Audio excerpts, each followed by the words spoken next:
Hello friends, I welcome you all to my YouTube channel Trinity English Joseph. As a part of CBSE class 10, today we are going to deal about Footprints Without Feet, lesson 3, The Midnight Visitor, written by Robert Arthur. And here it's a very nice story to listen about. Suspense is maintained all throughout the story.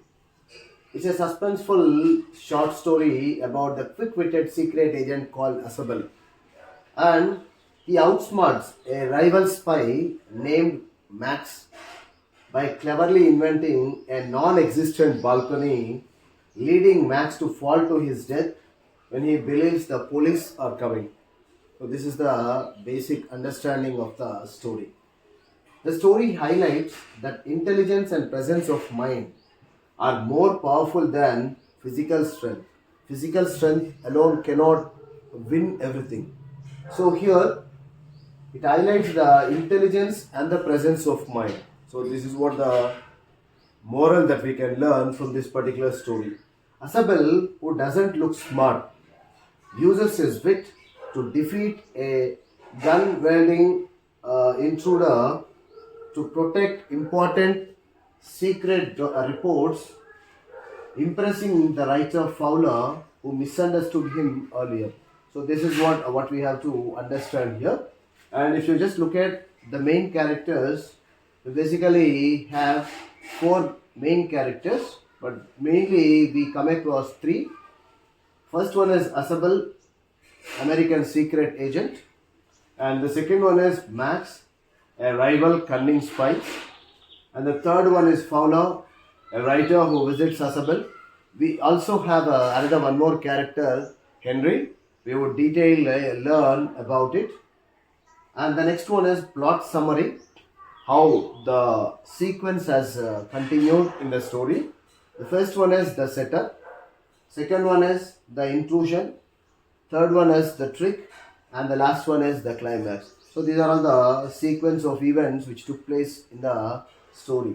And finally, there are two important themes that we come across in this particular story.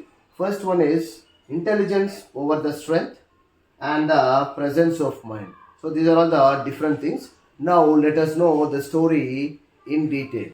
Friends, now let us look at the entire summary. The Midnight Visitor by Robert Arthur.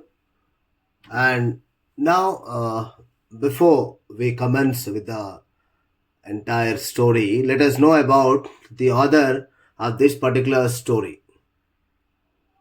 And friends, if you just look at Robert Arthur Jr. was an American writer of mystery and speculative fiction.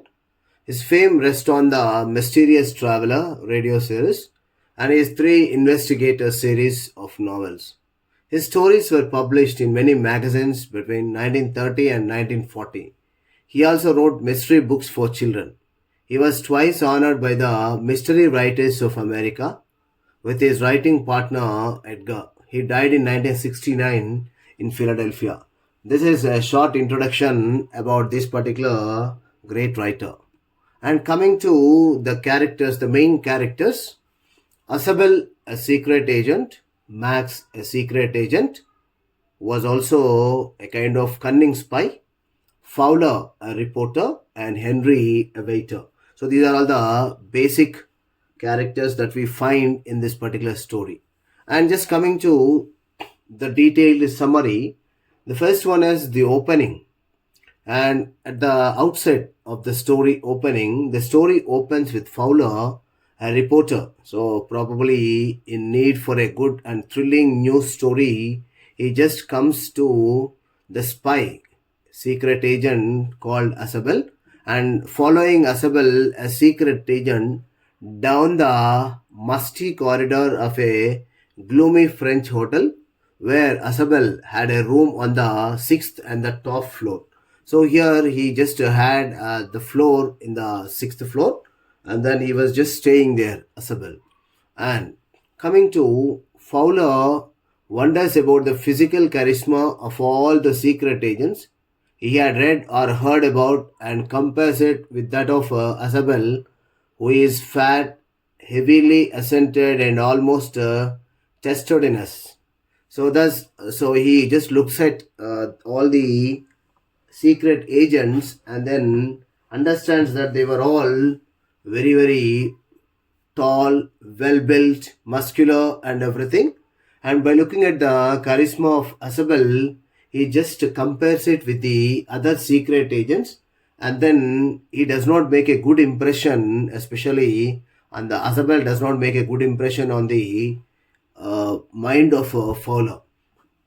He is actually disappointed to be spending time with the secret agent who seems to have nothing exciting to offer. So that's when he does not make a good impression on him. He was not very much attracted towards the person called Fowler.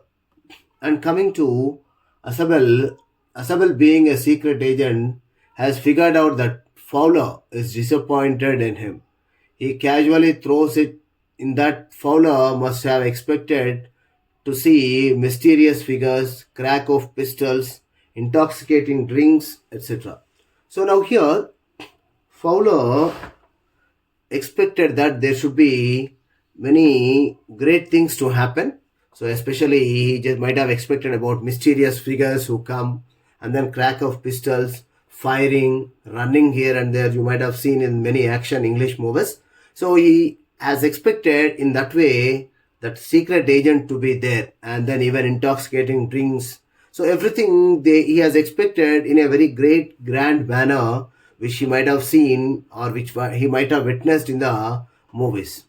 Instead, he spent a dull evening in a French music hall with Asabel, where Asabel receives a simple phone call making an appointment in his room. So, when he expected all these things mysterious figures, crack of pistols, intoxicating drinks, and so many other things on contrary, he spent a dull evening in a French music hall with Asabel, where Asabel receives a simple phone call, making an appointment that also in his room. So, in that way, he was very much disappointed with the way that he was with Asabel.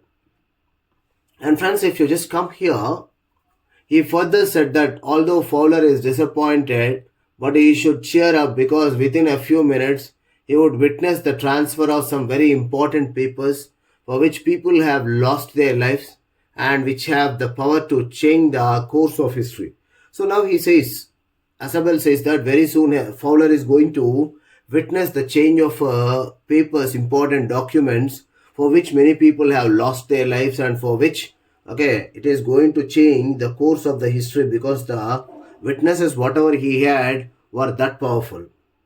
And friends, if you just see the room where they used to stay, where Asabel and Fowler enter the former's room, that is Asabel's room, and switch on the lights, the scene makes them jump. Fowler has his first authentic thrill of the day. So for the first time, he had that authentic thrill of the day.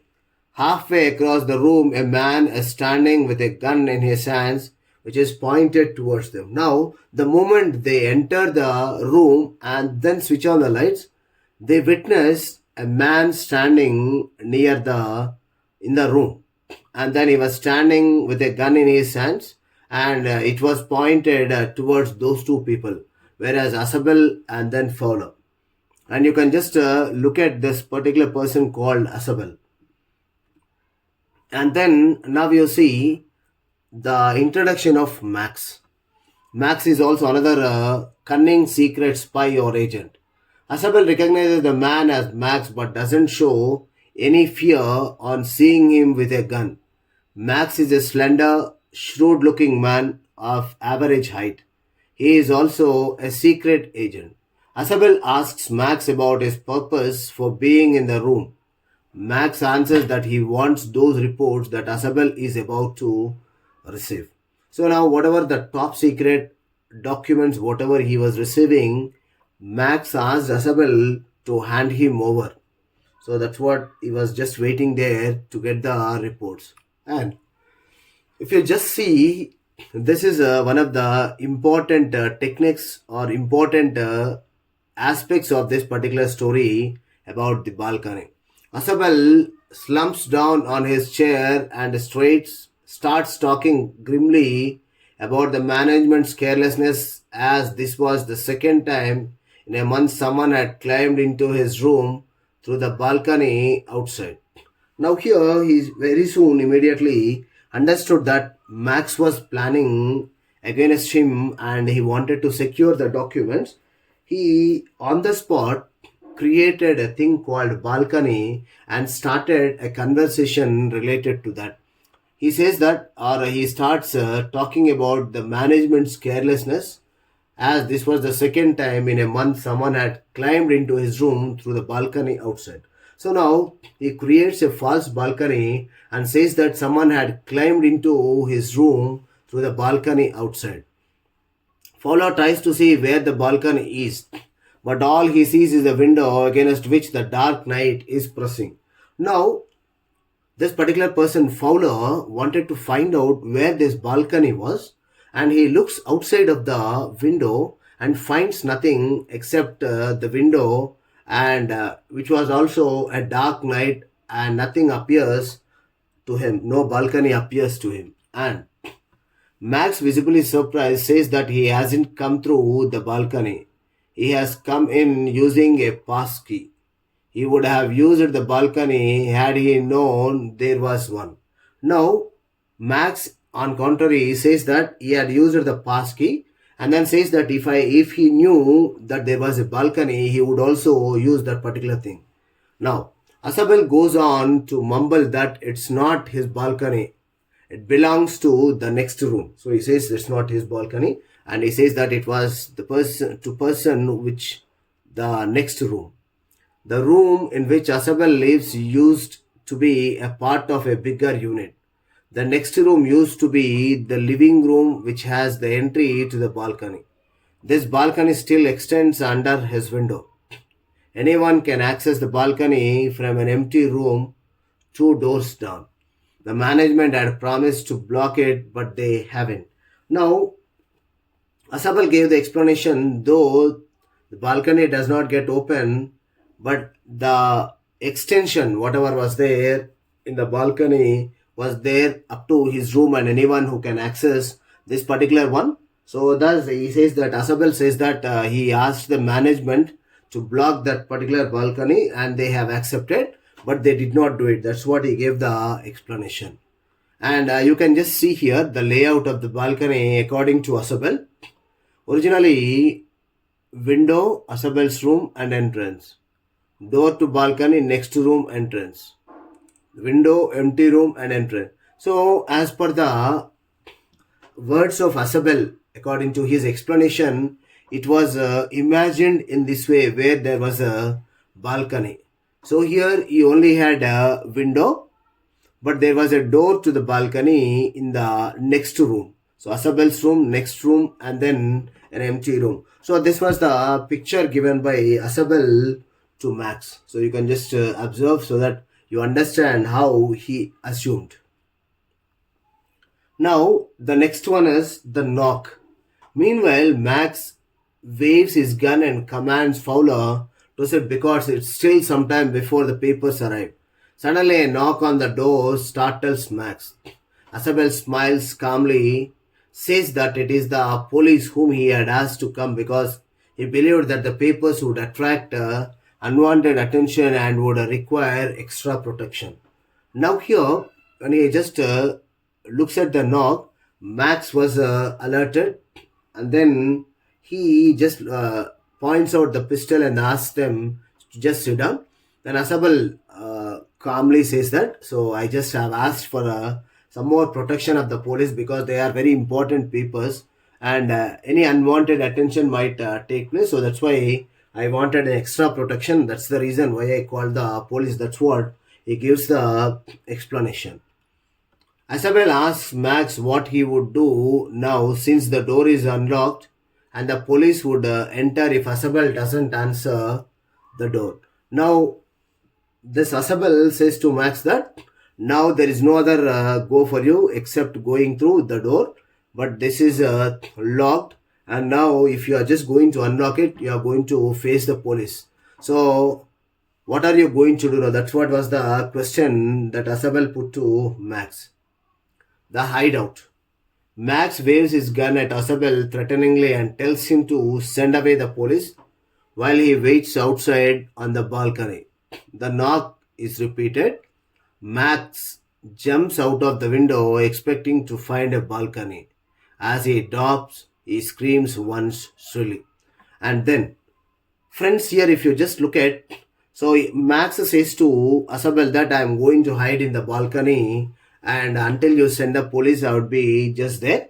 So he just jumps into the balcony, but as he drops he screams once shrilly, because the fact is, according to Ausable, there was balcony, but it was not the original one. It was only the false one or the created one. The door opens and Henry, the waiter, comes in with a tray carrying two glasses and a bottle. So now here it was not the police who came, but it was Henry, the waiter, who comes there. He says that he has brought the wine Ausable had ordered upon entering the hotel. Henry places the tray on the table, deftly uncorks the bottle, and then finally he leaves. And now, to understand the truth, the original truth was that so there was no balcony because the entire building was without the balcony. But Fowler is shocked and asks Ausable about the police. Ausable replies that there never was a police team. It was Henry he was expecting. So now he says that. So he says to Fowler the truth. There was no one, anyone, the police. There was no question of police at all. He expected already Henry who would be there. But when a scared Fowler starts asking about the man still hiding on the balcony, Ausable calmly replies that Max isn't going to return because again, there never was a balcony. So that was the secret, and that was the twisting or turning point in the story, because there never existed a balcony. It was only a fakely created one by Ausable. And now this is the end of the story, friends. Now, what is the theme, especially with which the story was written? First one is a presence of mind. The ultimate message of this story is that one must retain one's composure in every situation. Wisdom, having a level head and a mental alertness can save us from any adversity or any difficulty. As soon as Ausable sees Max, he waves an imaginary tale of a balcony and later indirectly forces Max to resign to the non existent balcony. Max fails and little is left for speculation about his fate. Ausable uses his presence of mind and turns an unfavorable situation into his favor. That is the presence of mind. And friends, the second one is appearances are deceptive. Here, Fowler misunderstood the appearance of Ausable because he was not very tall, very well built, or muscular or anything. He was very short, fat, plump man. So he misunderstood him. One should not judge a person merely by his appearance. A book is not judged by its cover. Ausable looks fat, unattractive, boring, and lazy, but he outwits Max and saves the day for all. So that's why appearances are deceptive. And moral is wise thinkers prevail everywhere, and appearance can be deceptive. This is what we have to understand. Friends, that's all with today's video. And thank you all for being with me. Please like, share, and subscribe to my channel to know more and more about many other lessons and stories of class 10th and other to come. So thank you all for being with me.